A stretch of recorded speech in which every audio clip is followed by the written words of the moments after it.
This program is proudly brought to you by Barristock, Cubber, Breeder's Choice and Studio Noah Pet Photography. This program is brought to you by Barristock, Kung, Breeder's Choice and the International Fund for Animal Welfare. Welcome to another great season of All About Animals. I'm Olivia. And I'm Jake. On today's show, I go for a camel ride. And I meet up with Australian Diamonds netballer Erin Bell. Then we chat to some kids about owning alpacas as pets. After the show, make sure you go to Facebook and Twitter for cool updates. So sit back and enjoy another great show of All About Animals.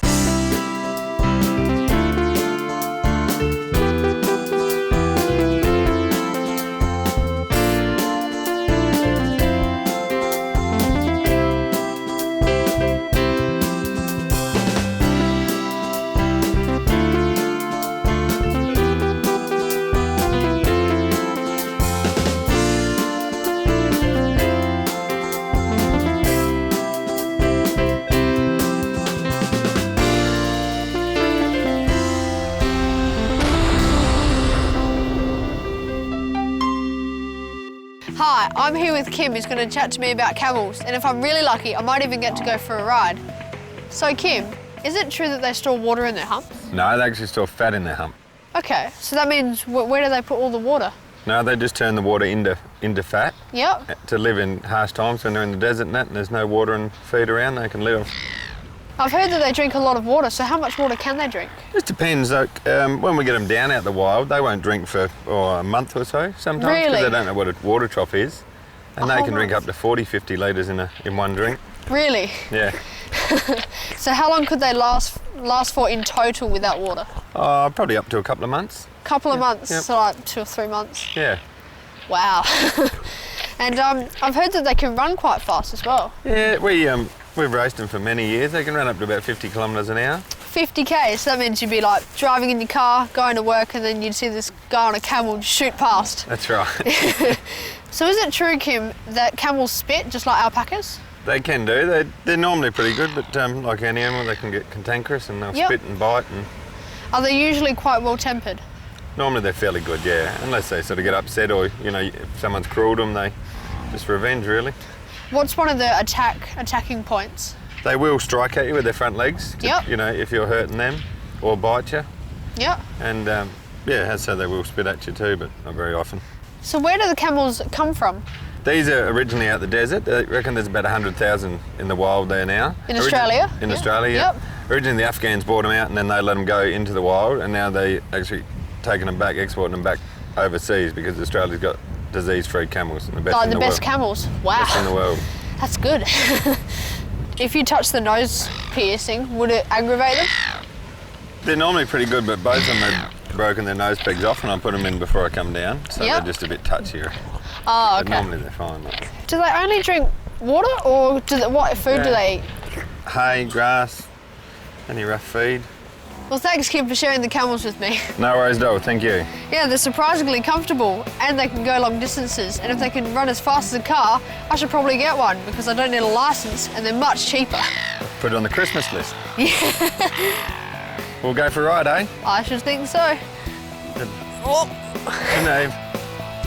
Come on, girl. You all right? All right, onwards.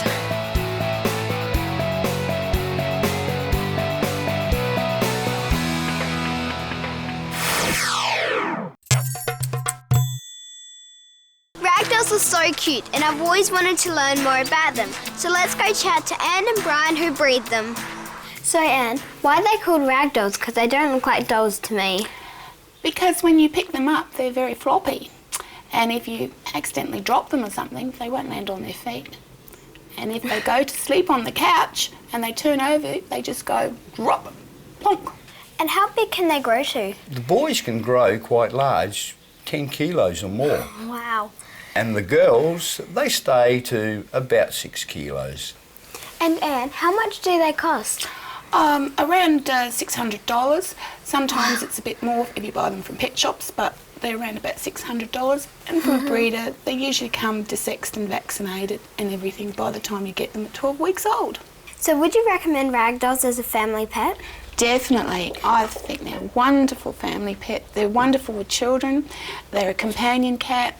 They're not a vocal cat, you know, meowy cat. They're very quiet. They love sitting down just watching TV with you or just playing with you in general. And I love them to death. She's so cute. I want to take her home. No, you can't take her home. Thanks for your time today. Today we're learning all about the alpaca. I've heard that they make great guard dogs, so we're going to chat to Maddie to find out. Hi Maddie. Hi guys. So what made you decide to get an alpaca as a pet? Well, they keep the foxes away from the sheep and chickens.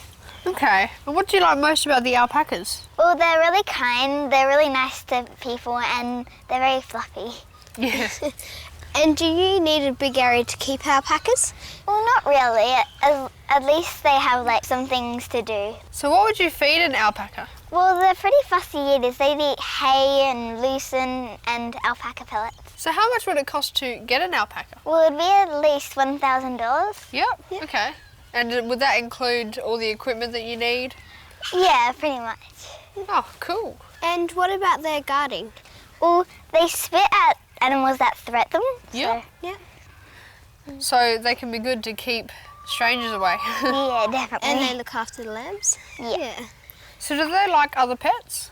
Yeah, they like a lot of other pets, like animals. So like they're happy with sheep and dogs, cats, Yeah. and all that stuff? Wow. So they're very friendly animals.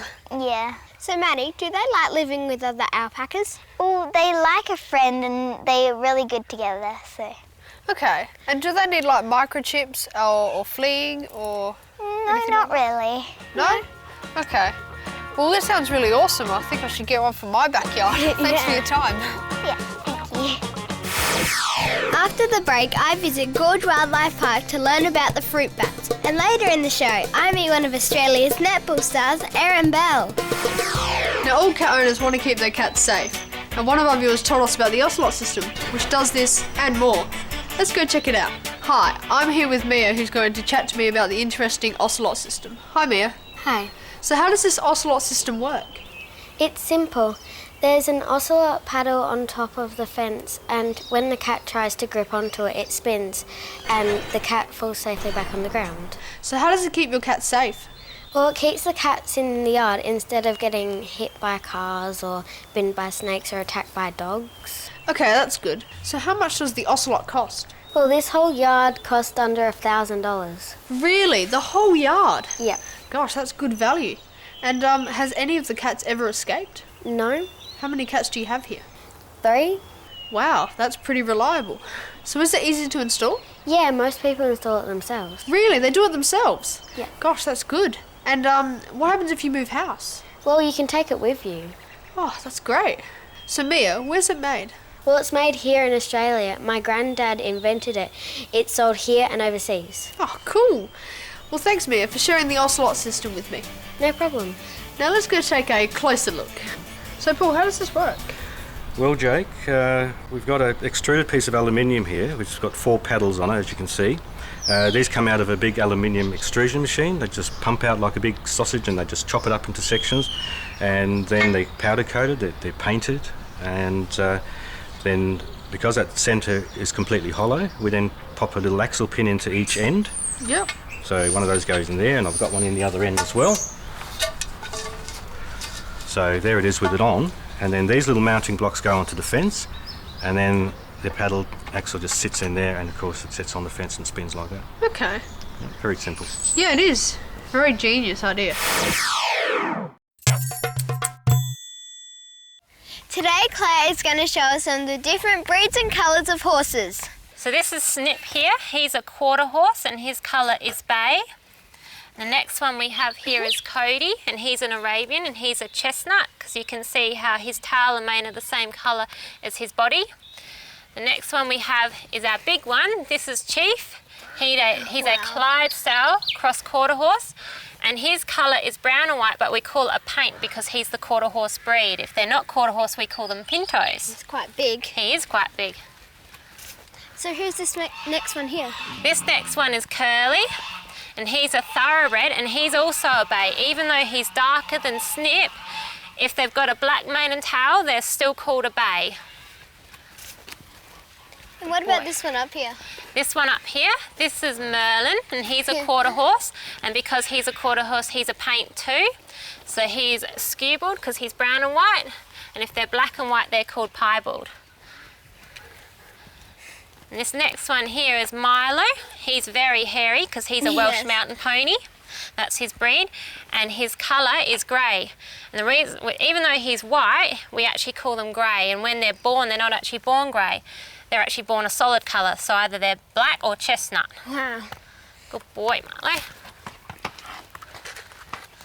And these two cuties here, this is Pandora. She's a Shetland, and she's got a very thick coat as well. Yeah.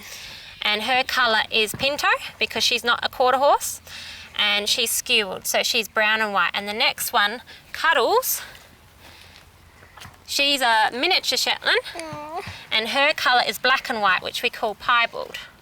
That's so cute. Wow, there's so much to learn about horses. Thanks for your time today, Claire. That's all right, you're welcome.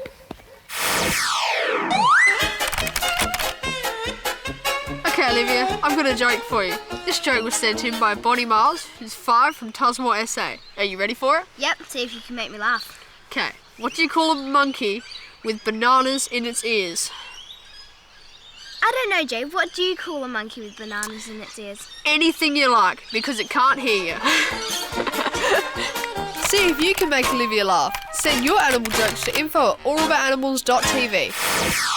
Today's native Australian animal is the fruit bat. I found out that they are endemic to Australia, which means they live nowhere else but Australia. And because of disease, they are very rare.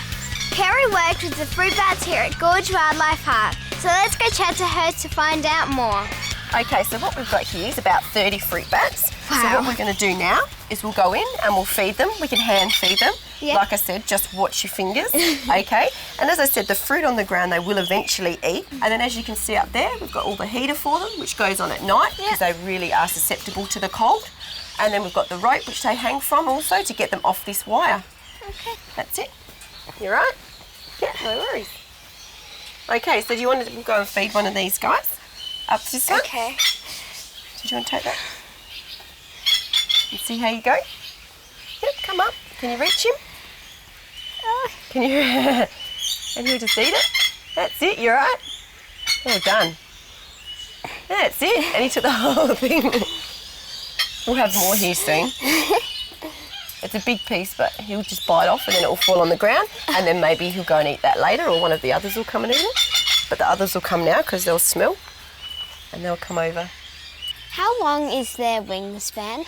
Their wingspan is around approximately about a metre. A metre? So yeah, Wow. or depending on the size. So if it's a smaller baby, obviously it's a smaller wingspan. Yeah. Around about a metre they can spread out to.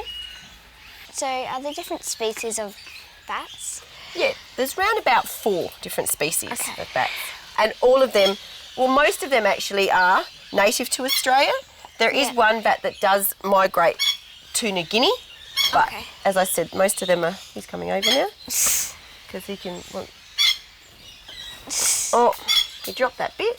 Oh, sneeze on me, hang on. There you go. Oh, you got it? Got it.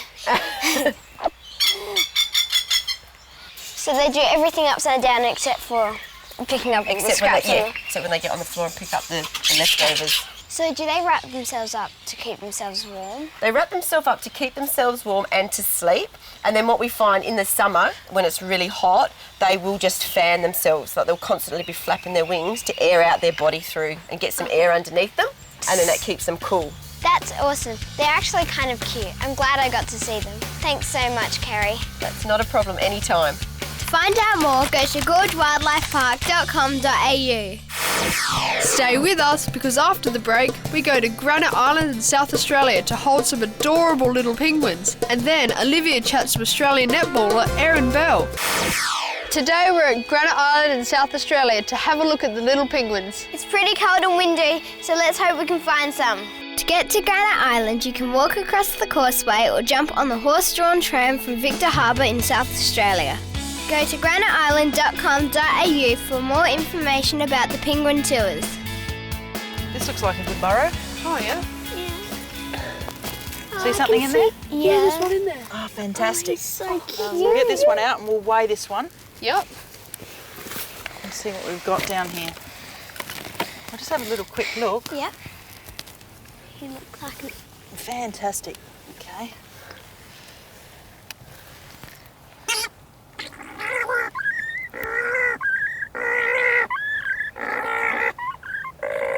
Here we go.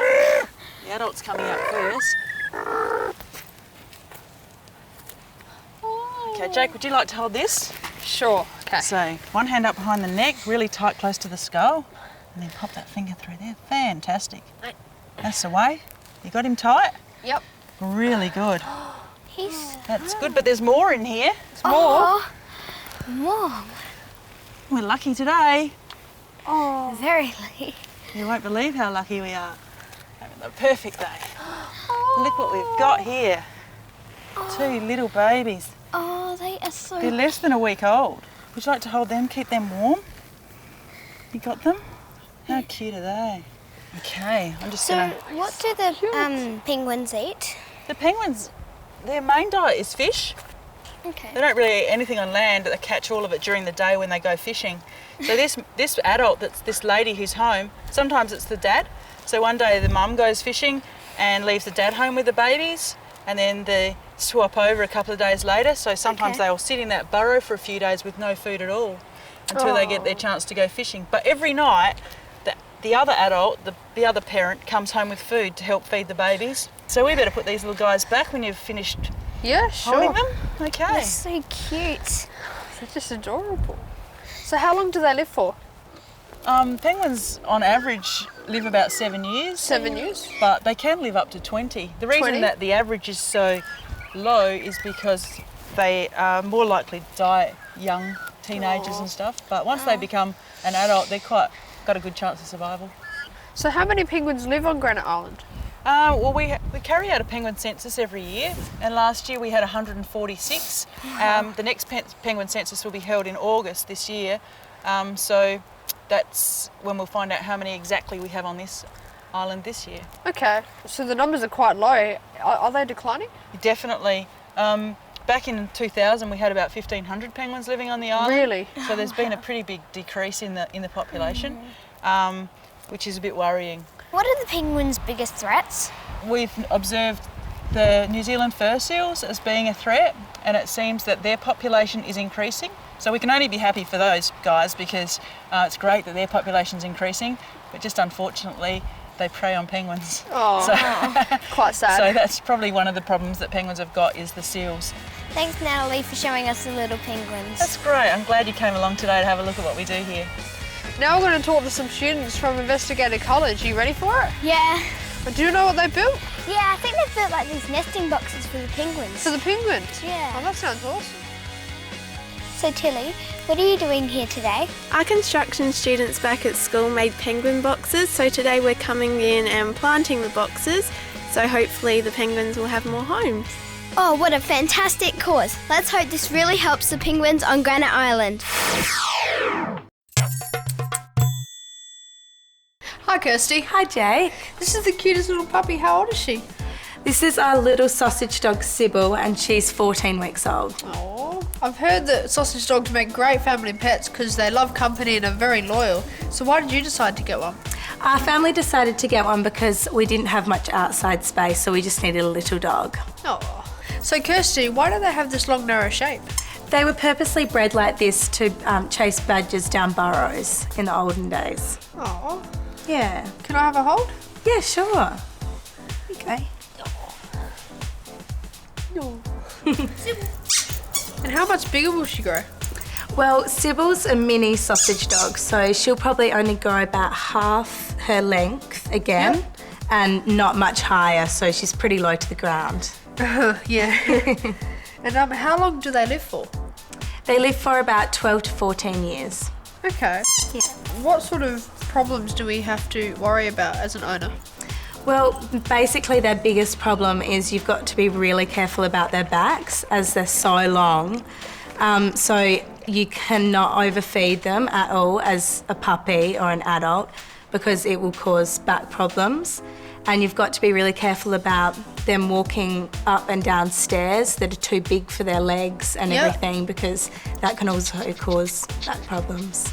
No. Well, thanks, Kirsty, for sharing Sybil with me. No problems, Jake. Today I'm going to chat to one of my favourite netballers, Erin Bell. Erin plays goal attack for the Australian Diamonds and is an ambassador for the Royal Society for the Blind. So Erin, when did you start playing netball? I started playing netball when I was 8 years old for a club in Sydney called the Menai Hawks. And did you always want to be a shooter? I started off as a shooter, and as I got a bit older I started to play a bit of goal defence, goalkeeper, but then I always went back into goals. I think it's my favourite position, goal attack. So it must be exciting to now play for the Diamonds. Yeah, extremely exciting. Moving to Adelaide from Sydney was a big change, but it definitely paid off for me, and playing for Australia at World Champs was just an absolutely amazing feeling. And do you get to do lots of travel? We do. With our club teams, we get to travel all around Australia and New Zealand. And then with the Australian team, we got to travel to Hong Kong and to Singapore this year, so that was pretty exciting. And what do you like most about netball? I think I love the fact that it keeps me fit and healthy, and I've also made some great friendships through netball, so I'm able to wake up every day and go to training and keep fit with some of my best friends. So how many hours a day do you train? We train for about 2 hours a day, and that varies between on court with the ball and also in the gym doing sprints and weights. So can you explain your role for the RSB? Sure. When I was in Adelaide this year, I was asked to be the ambassador for the Royal Society for the Blind, and my role is basically just to create awareness and help promote the great things that RSB do for the community here. So Erin, how important are the RSB guide dogs to some people? The RSB guide dogs can be life-changing to people who are blind or vision impaired, and they let them have a little bit more independence in their life and also act as a really good companion and a friend. Well, that's amazing. Thanks for your time today, Erin, and good luck with playing for Australia. Thanks, Olivia. Now it's time for me to show you some photos of our viewers and their pets. Thanks for all of you for sending them in. I love looking through them all. So let's go check 3 out now. This is Natasha from Leighton Buzzard, Bedfordshire in the UK with her puppy Benjamin. Benjamin is a Lhasa Apso, which originally came from Tibet. He's 1.5 years old and he loves playtime. He loves going out for big long walks. And sometimes he enjoys his adventures so much, he ends up in another neighbourhood. Natasha is a photographer who loves taking pictures of him. This is Brittany from Hobart in Tasmania with her dog Ruby. Ruby is Brittany's adorable beagle puppy. She is just over a year old and her favourite food is cheese. She loves to follow Brittany around everywhere she goes, and Ruby loves a scratch on her back and jumps into Brittany's lap for kisses. This is 3-year-old Maddie from Myrtle Bank in South Australia with Cooper the $1 million cat and Daffy Duckling. Cooper the cat has had lots of operations on his hips and ears. He always has a scared look on his face, so I guess he's a real scaredy cat. And Daffy is a duckling Maddie found in her backyard pool. Daffy thinks Maddie is her mum and follows her everywhere she goes. Weren't they all great photos? You can have your pet's photos on here too. All you have to do is email 3 photos of you and your pet plus 5 interesting facts to info@allaboutanimalz.tv, and make sure you go to our website to enter our great competitions and maybe win some amazing prizes for your pet. Join us again for our next show as we travel to Sydney to have a look at some giant crabs at Ocean World Manly. Then I go to Featherdale Wildlife Park to meet the beautiful Erin McNaught and some very cheeky koalas.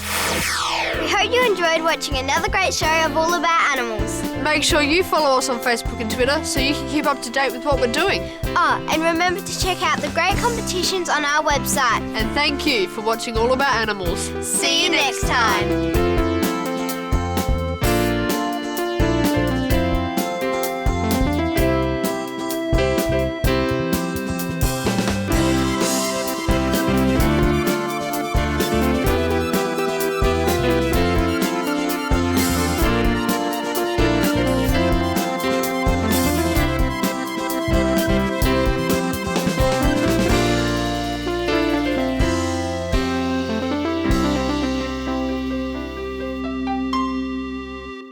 This program was also brought to you by Betts Kids, Westfield Marion, Esprit Kids, Pumpkin Patch, JR's Surf and Ski, Breeders' Choice, JJ's and Bonnet Saddle World.